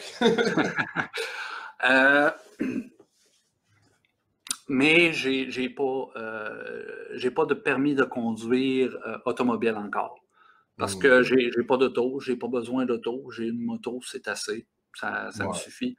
J'aimerais ça peut-être éventuellement avoir un petit véhicule, juste pour l'épicerie, ça serait plus facile. Ou, mettons, c'est une chose que j'adore faire ici, le jet ski. Si je m'achète un jet ski, ça me prendrait un véhicule pour le transporter. Mais je vis simple. Même si j'aimerais ça avoir un jet ski, je me dis ça va être de l'entretien, ça va être ci, ça va être ça. Moi, je vais aller le louer pour un après-midi, puis ça va faire la job. Puis ouais, c'est ça, le permis de conduire, 10 ans, Les assurances, ça coûte des peanuts. Ça me coûte 400 d'assurance pour l'année, assuré full pour la moto. Un petit Reju Marathon. Une moto espagnole avec un moteur Yamaha. Moteur fait par Yamaha. Un super moteur, dans le fond. Comme un motocross de route. Il y en a qui ont des scooters, mais ça change ton rythme de vie. Ça change ta façon de faire. Tu sais quoi, je te dirais d'expérience vécue que de conduire de l'autre côté de la route. Ici, je ne l'ai pas fait. Je pense que la plus grosse emmerde, la plus grosse chose que tu as à t'adapter, c'est quand je suis allé en Australie à Alice Springs pour aller voir le Uluru, tu sais, la grosse roche dans Midnight Oil. Quand tu viens si tu as tout le temps chauffé en Amérique du Nord, quand tu viens pour dépasser un char, que tu mets tes flashers, c'est les wipers qui partent. Le reste, mais tu sais, c'est parce que tu as tous les gestes sur le volant que tu fais pour mettre ton flasher, etc. Ça, c'est quasiment automatique. Fait que tu cliques ça, c'est comme tabarnak, wiper, bon. Non. Dernière question par rapport aux Bermudes qui est envoyée par Christian. Puis après ça, on va commencer notre descente vers la fin de l'émission. Christian qui demande: peux-tu obtenir la citoyenneté bermudienne? Oui et non. C'est complexe un peu. Oui, tu peux l'obtenir si tu maries quelqu'un qui a la citoyenneté bermudienne. Il n'y a aucun moyen d'obtenir la citoyenneté bermudienne présentement juste parce que tu habites pour X nombre d'années. Okay. Mais il y a des alternatives, comme le certificat de résidence permanente. Donc, après 10 ans, 10 ans sans aucune interruption à habiter aux Bermudes, après 10 ans, tu peux faire la demande pour avoir ta résidence permanente. Comme ici. Mais ça vient avec un petit coût non négligeable. Ça coûte 50 000 US pour faire la demande de résidence permanente. Ça doit valoir la peine pareil. Probablement. C'est quelque chose que j'ai abordé avec certains collègues de travail. Il y en a qui y pensent. Certains qui ont des familles, ils ont des enfants qui sont venus. Un Canadien avec des enfants qui sont venus au monde ici, ça fait 2 décennies qu'il est ici. Ses enfants sont nés aux Bermudes. C'est des petits Canadiens, mais ils sont nés aux Bermudes. Sont en préadolescence présentement. Tout ce qu'ils ont vécu, c'est les Bermudes. Okay. Donc, c'est le genre de personne qui va y penser à ça, parce que dans le fond, tu obtiens ta résidence permanente, c'est plus facile après ça pour tes enfants plus tard de potentiellement faire des démarches aussi pour avoir la résidence permanente. Mais il y a eu beaucoup de discussions, à l'interne du gouvernement concernant l'immigration. Est-ce qu'il y a des réformes qu'on devrait faire parce qu'on manque de main-d'œuvre ou on manque on va attirer les investisseurs, comme le programme qui a été lancé, qu'il y a beaucoup de pays des Caraïbes qui ont fait cette année, le travail à distance pour 1 an. Quelqu'un peut venir aux Bermudes, appliquer pour un permis d'1 an, puis travailler aux Bermudes, mais pour un employeur qui n'est pas aux Bermudes. Donc, tu travailles à distance dans ta vie quotidienne, ben, tu peux venir t'installer aux Bermudes, travailler à distance, profiter de l'île, puis dans 1 an, ben, tu repars. Ouais. Donc, il y a différents programmes, mais pour la citoyenneté, trouve quelqu'un à marier, principalement, c'est la seule façon de faire. Ben, deux questions là-dessus, puis justement, tu m'en avais parlé des programmes à distance comme ça, puis c'est quelque chose qu'il faut que je fasse mes recherches, ça va être probablement le sujet d'un show futur. Donc, ça veut dire que le collègue canadien dont tu parles, pardon, qui a eu ses enfants aux Bermudes, c'est pas comme les États-Unis, c'est-à-dire que si tu es né là, ça te donne pas le passeport automatique. Non. OK. Puis c'est d'ailleurs pour ça qu'il y a eu beaucoup de discussions concernant l'immigration, parce qu'il y a des jeunes qui sont ici, quand tu atteins 18 ans, tu es majeur. Tu n'es plus sous la gouverne de tes parents. Tu n'as pas de citoyenneté. Bye-bye. Ouais. Mais là, c'est parce que c'est tout ce que tu as connu dans ta vie. Ouais. Non, comprenable. Tu as grandi aux Bermudes, c'est tout ce que tu as connu. Puis là, soudainement, parce que tes parents sont arrivés ici dans les années où c'était presque prends l'avion, viens-t'en, puis tu peux rester. Ouais. Ben là, c'est comme pas très, très fair game pour ces jeunes-là. Comprenable. Puis peut-être un dernier point, vite, qui va se rattacher au travail à distance puis à vivre aux Bermudes. Électricité, Internet, cellulaire, ça tourne autour de combien? Un compte cellulaire, dépendamment de ton plan. Mettons que tu as un plan 5 gigs, appel illimité, texte illimité, etc. Un plan, je pense que c'est rendu standard. 125, je pense que c'est 125 plus certains frais de licence du gouvernement. Je pense que ça revient à 137 par mois. Donc, c'est quand même, les services cellulaires sont assez dispendieux. L'Internet, encore là, c'est aussi assez dispendieux. Une connexion de base. Sauf qu'il y a tout le temps des upgrades qui se font. Moi, ma connexion est passée. Quand je suis arrivé, j'avais une connexion 9 mégabits. Puis présentement, j'ai une connexion j'ai 125 mégabits. Donc, il y a eu des upgrades, mais mon prix n'a pas augmenté. Parfait. Je ne suis pas en train de te coûter cher. non, pas en tout. Illimité, puis ça me coûte. Moi, dans le fond, je suis organisé avec le propriétaire où j'habite. Pour simplifier les choses, lui, il a pris un abonnement Internet parce qu'il voulait faire une mise à jour. Moi, j'avais des problèmes avec mon Internet. Fait qu'on s'est mis ensemble, on s'est organisé. Lui, il a le compte. Il a fait installer il a fait venir 2 routeurs, il a fait tout vérifier le câblage. Tout ce que je fais, c'est que je lui transfère mon montant. Puis, dans le fond, ça me coûte 55$ par mois. Nice. Pour une connexion 125 mégabits, je pense, aux dernières nouvelles. Si c'est pas upgradé encore, il faudrait que j'aille voir. Excellent. Puis justement, parlant de computer, parlant d'Internet, c'est l'avant-dernier sujet que je veux aborder, puis je te laisse le plancher là-dessus. Si je pense à quand tu me parles de telle ou telle affaire informatique, j'en comprends peut-être 1%, puis le reste, c'est du chinois.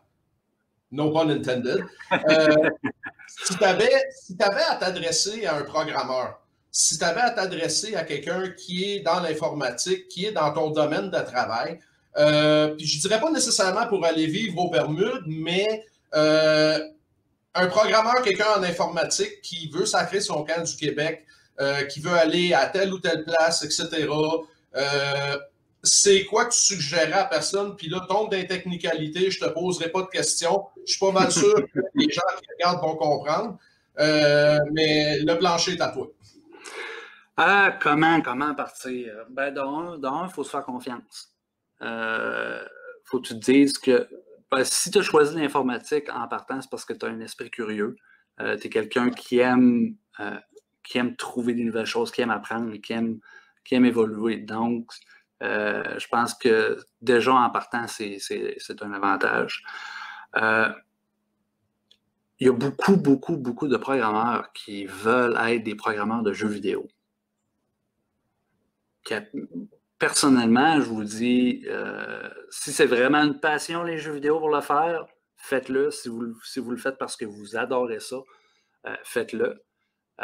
Mais dites-vous que c'est pas là que si vous voulez vous bâtir un bon fonds de pension, si vous voulez si vous voulez être exposé à un monde plus grand que juste un monde de nerds, faire des connexions avec du monde de partout dans le monde, cherchez à aller ailleurs. Cherchez des emplois,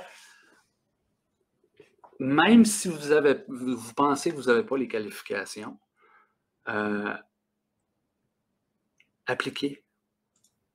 Même si vous pensez que vous savez juste 5% de OK, moi je suis programmeur en C#, mais j'ai toujours fait du Windows Form, mais cet employeur-là utilise une technologie, les plus récentes technologies de .NET Core, ou regarde à utiliser WinUI qui sort présentement. C'est de vous garder à jour, puis d'oser. Oser apprendre, oser mettre plus d'efforts que juste j'ai une job, je me présente au bureau demain matin, puis à 5 heures, je m'en vais. Si vous n'aimez pas vraiment faire ça, je vous plains premièrement. C'est le fun d'aimer ce qu'on fait. Mais en termes d'informatique, je vous dirais foncez, parce que regardez-moi, j'ai fait une attestation d'études collégiales de 1 an de soir sur 2 ans. Donc, normalement, c'est 1 an temps plein. J'ai fait une attestation d'études collégiales. Quand je suis arrivé aux Bermudes, j'avais de l'expérience avec des technologies un petit peu plus vieilles, donc le .NET Framework 1.1, .NET Framework 2.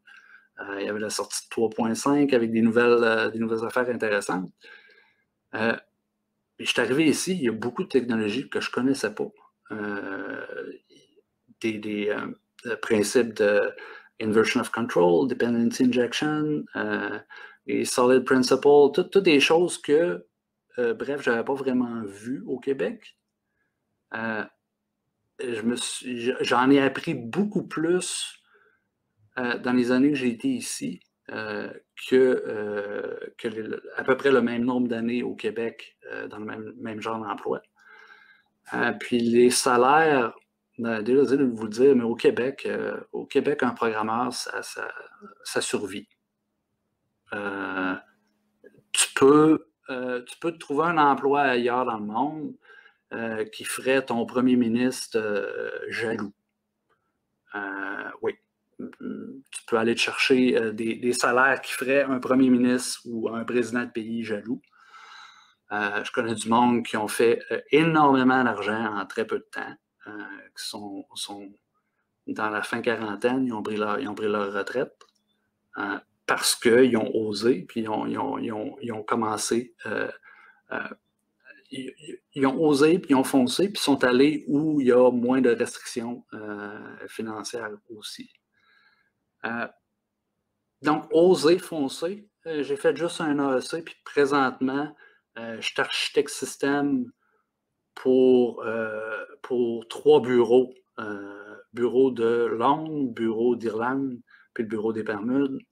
Je suis architecte système pour la plateforme complète de gestion d'underwriting, donc de la phase d'underwriting jusqu'à temps que les primes et les réclamations se ramassent dans le ledger du système financier. En seulement 8 ans, j'ai plus aucune inquiétude pour ma retraite. 8 ans. J'ai éclairé toutes les dettes que j'avais au Québec. En 6 mois, j'ai éclairé tout ce que j'avais au Québec.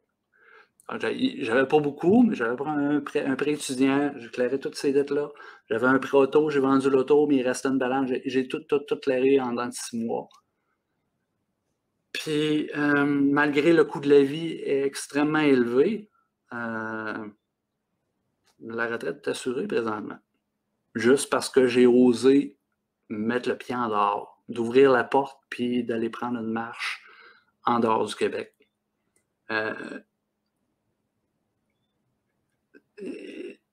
Oser. C'est vraiment le seul conseil que j'ai. Je sais que ça n'a pas l'air d'être vraiment focusé sur l'informatique, parce que de toute façon, l'informatique, c'est comme partout. Il y a toutes les compagnies utilisent des systèmes qui peuvent être différents. La plupart, dans le domaine dans lequel je suis, qui est l'assurance et la réassurance, majoritairement, c'est des shops qui sont Microsoft. Parce que les compagnies qui font de la modélisation, AIR, RMS, majoritairement AIR, utilisent des composants de Microsoft. Donc, si vous êtes ce qu'on appelle un full stack, Microsoft Full Stack Developer, regardez, il y a des emplois aux îles Caïmans, il y a des emplois aux Bermudes, il y a des emplois dans plusieurs Caraïbes, les centres financiers, dans le fond, les endroits financiers. Toronto, c'est un bon endroit pour des emplois en informatique aussi. Les grands centres financiers. Hong Kong, ben là, je ne sais pas, avec tout ce qui se passe, c'est peut-être un petit peu plus... On pourrait dire en temps normal. Oui, en temps normal. Donc, oui, les grands centres financiers, c'est des endroits où vous pouvez vous assurer une retraite très intéressante. Donc, osez. Là, j'espère que vous n'entendez pas ça, parce que je pense que c'est la poutine qui descend. Excellent. Gars, on va faire un wrap-up pour les 10-15 prochaines minutes. Très inspirant comme, tu sais, je veux dire, on en jase souvent, là, mais d'entendre ça là, comme mis au grand jour comme ça, moi, ça m'inspire. J'espère que ça va en inspirer d'autres. Pas en comparaison au Québec, mais quand tu regardes ce qui se passe, etc., la pandémie, le couvre-feu, je ne sais pas si tu as vu des articles, là, ils sont en train de bitcher contre le monde qui s'en va dans le sud. Moi, ce que je me dis, c'est, on est-tu vraiment rendu là? C'est vraiment rendu ça?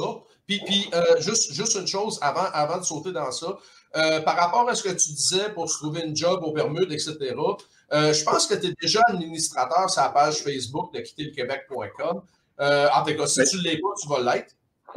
Oui, merde, je suis. Tu n'as pas Facebook. Merde. Shit, j'avais oublié. Anyway, gars, ce que je vais faire, c'est que s'il y a du monde, puis avec ta permission, bien sûr, s'il y a du monde qui sont intéressés à avoir plus d'informations sur programmation, etc., ils peuvent-tu nous contacter, puis je te passe l'info? Soit ils peuvent aller sur quitterlequebec.com. Aussi. Sur le réseau social quitterlequebec.com. Oui, mais ça s'en va dans pas long. Ça s'en va dans pas long, OK. Ouais. Je suis en train de le remplacer par le chat de groupe Telegram, où on a à peu près 25 à 30 personnes en ce moment, puis je t'invite d'ailleurs à embarquer là-dessus aussi. C'est pas un réseau social, c'est vraiment plus un message groupe comme WhatsApp, là, mais plus secure. On arrangera ça en dehors des ondes. Mais c'est ça. Donc, si jamais il y a quelqu'un qui est intéressé à te poser des questions, je peux te les référer. Oui, absolument. On trouvera bien moyen de communiquer. Ouais, j'ai décidé que 2020, c'était le clou final dans le cercueil. Bye bye Facebook, bye bye Twitter, bye bye tout. J'ai gardé un minimum. Ça a commencé par ça, puis là, ben, c'est bye bye Twitter, bye bye Facebook et compagnie. Puis ça m'a fait tellement de bien, là. C'est ben bon. Excellent. C'est pas évident. Excellent. Puis puis pour en revenir à ça, puis pour conclure avec ça, quand tu regardes la situation, qu'est-ce qui se passe au Québec, etc., c'est Christian qui est arrivé avec le meilleur comparatif la semaine passée de la grenouille qui est dans le chaudron. Qu'est-ce que tu penses qui est en train d'arriver, etc.? Si tu avais à conseiller, si tu avais quelqu'un qui est au Québec, qui pense à sacrer le camp, comme tu as dit, oser, puis ça c'était plus du côté informatique, puis pas nécessairement pour aller aux Bermudes, mais si tu avais, là, tu sais, je regarde la situation, OK, puis je fais pas ces livecasts-là pour chier sur le Québec. J'aime bien ça y aller, j'aime bien ça revoir mon monde, mais je regarde ce qui se passe, puis je me dis, sacrément, ça va lui prendre combien?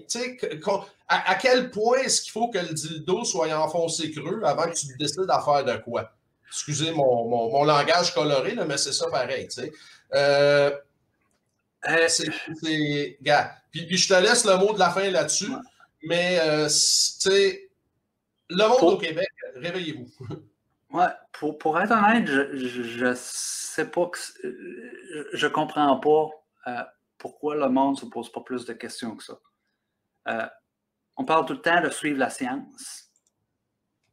OK, les groupes qui ont crié le plus de suivre la science semblent être ceux qui ont été le moins enclins à suivre la science. Le monde ne se questionne pas. C'est comme l'autorité le dit, ils doivent savoir de quoi ils parlent. Je ne sais pas. Moi, à chaque fois que je vois un politicien, tout ce que je vois, c'est le voisin un petit peu niaiseux qui a réussi à se faire élire. C'est de même que je les vois. Un élu n'est pas plus intelligent que votre entourage. Prenez votre entourage, dites-vous que prenez la moyenne d'intelligence de votre entourage, dites-vous qu'il y en a la moitié qui sont plus stupides que ça. Donc, imaginez-vous pas que parce que quelqu'un est élu, puis qui vous dit de faire ça, ça ou ça, que c'est une personne qui sait de quoi elle parle. Se questionner est devenu mal. Il faut suivre le groupe. C'est tabou. C'est un peu pour ça que j'ai quitté les réseaux sociaux. J'étais vraiment abasourdi de voir que quand tu présentes des faits, tout ce qui vient en réplique, c'est une insulte. Comme il n'y a aucune... oh, c'est intéressant, cette information-là. Donc, c'est ça que je trouve un peu déplorable. Puis, je suis comme toi, oui, je suis membre de Quitter le Québec depuis... depuis le tout début, presque. Dans les temps où André Arthur était en ondes et en a parlé.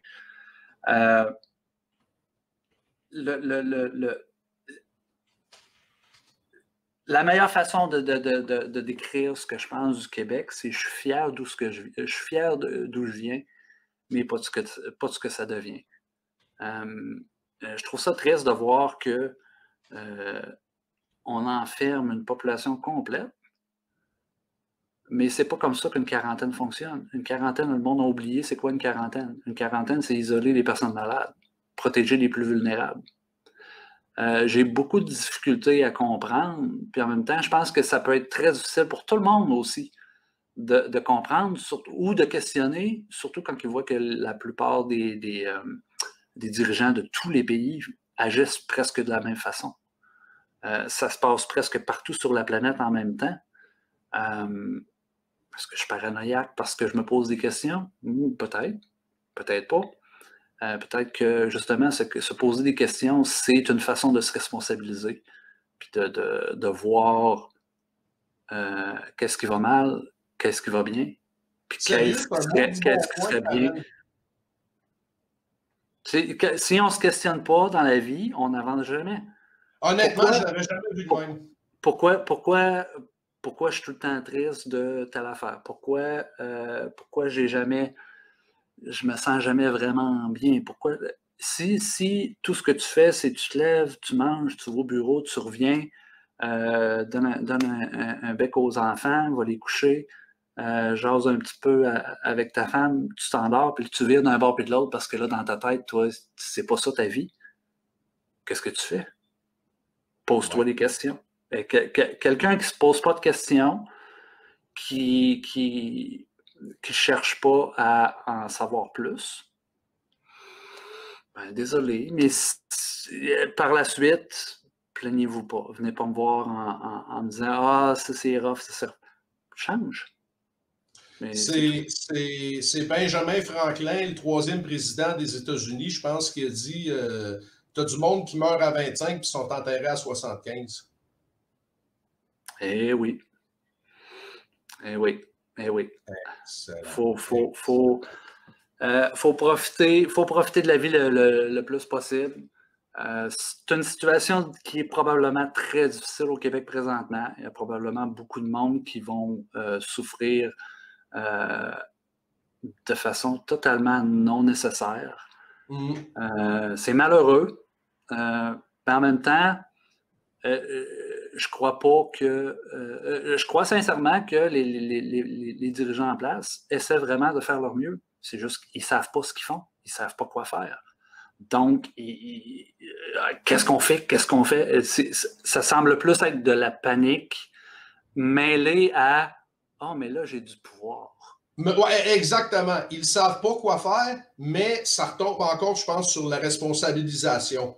Ils ne se responsabilisent pas, puis ils peuvent faire des lockdowns ad vitam aeternam, puis ils n'emporteront jamais l'odieux. Non, exactement. Présentement, pourquoi il y a toutes ces mesures-là? Parce que ça fait 20 ans que le Québec néglige le système de santé. Yes. Ça fait plus que 20 ans que le système est négligé. Personne au Québec, je ne peux pas croire qu'au Québec, avec tout l'impôt qui est payé, avec le budget énorme de la santé, de voir qu'il y a autant de lacunes encore, c'est dommage. Parce que dans le fond, présentement, ils sont en train de corriger leurs propres erreurs en vous en faisant payer le prix.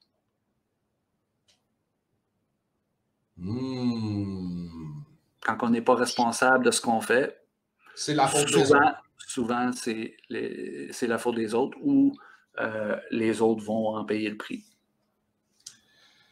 Wow! Encore une fois, je m'incline devant ta sagesse. Il n'y a pas encore assez de cheveux blancs. Ah, fais-moi-en pas. Ça encore assez niaiseux. Ça arrive vite, ça arrive vite. Là-dessus, gars, on va faire un wrap-up du show. Je veux te remercier premièrement d'avoir pris part à ça. Il y a Marc Berthelot dans l'Ouest qui dit Richard comme chroniqueur permanent. Puis je suis content que Marc regarde parce que je veux l'avoir dans ce même genre de formule-là. Puis, gars, c'est pas ta dernière fois ici. Je sais pas quel sujet on va ramener, mais il y a gars. On pourrait jaser de beaucoup de choses. Probablement aussi des sujets qui feraient que YouTube et Twitter ne seraient pas contents. C'est quoi? On va mettre ça sur Patreon parce que c'est une autre affaire que je regarde au fur et à mesure que le channel va croître, va augmenter. C'est de mettre des entrevues, des sujets plus touchés où je ne me ferai pas bitcher après par YouTube ou par les Karen ou en tout cas appelle ça comme tu veux. Mais on verra ça en temps et lieu. Non, gars, c'est pas la dernière fois que tu viens ici. Fait que, comme je te dis, je veux te remercier d'avoir pris part à ça. Je veux remercier tout le monde pour les questions dans le chat. Puis, comme je vous dis, si vous pouvez, s'il vous plaît, aller cliquer sur like, aller cliquer sur subscribe, partager le vidéo avec du monde qui peut-être en ont un trop plein. Ça va peut-être leur ouvrir les yeux sur une autre perspective. Les boutons sont juste là, en bas. Ouais. Exactement, dans le low bar. OK, non, je suis en train de regarder. C'est dur à faire, hein? Non, exactement. C'est pas juste ça, c'est qu'il y a un délai entre le studio et YouTube où ça sort. Fait que c'est ça. Like, subscribe. Les articles auxquels j'ai fait référence vont être dans le low bar.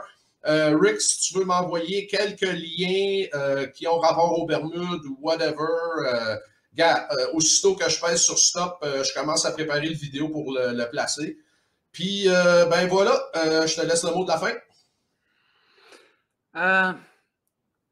Ayez du courage. C'est tout ce que j'ai à vous dire. Ayez du courage. Avoir peur, c'est le fun. Parce que quand vous la surmontez, votre peur, c'est là que vous vous rendez compte, c'était rien, c'était facile. Puis à partir de ce moment-là, c'est une boule qui se met à rouler, puis vous allez voir la vie différemment. Ayez du courage, tout simplement. Merveilleux. Merci, Rick. Merci, Yannick. On se revoit bientôt. Yes. Merci Bye. tout le monde.